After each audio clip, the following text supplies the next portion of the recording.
యేసయ్య చేతుల్లోకి తీసుకున్నాడమ్మా. అది వాస్తవం. నిన్ను నా తండ్రి చేతుల్లోకి తీసుకున్నాడు, అది వాస్తవం. అందుకే ఎవరికి లేని అనుభవాలు నీకు నాకు, అందుకే ఎవరికి లేని డిఫరెంట్ పరిస్థితులు నీకు నాకు. అర్థమైందా?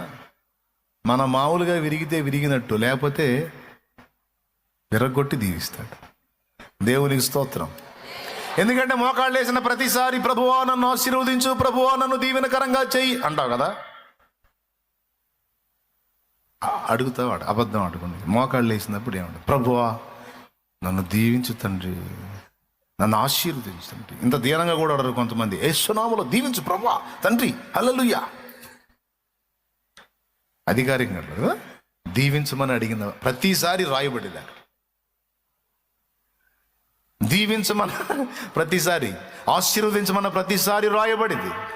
మరి నాకు తెలిసి రోజు నువ్వు ప్రార్థన చేసిన ప్రతిసారి ఖచ్చితంగా ఏది అడిగినా అడగకపోయినా, ఎవరి గురించి అడిగినా అడగకపోయినా, నిన్ను మాత్రం దీవించమని మాత్రం అడుక్కుంటావు ఖచ్చితంగా.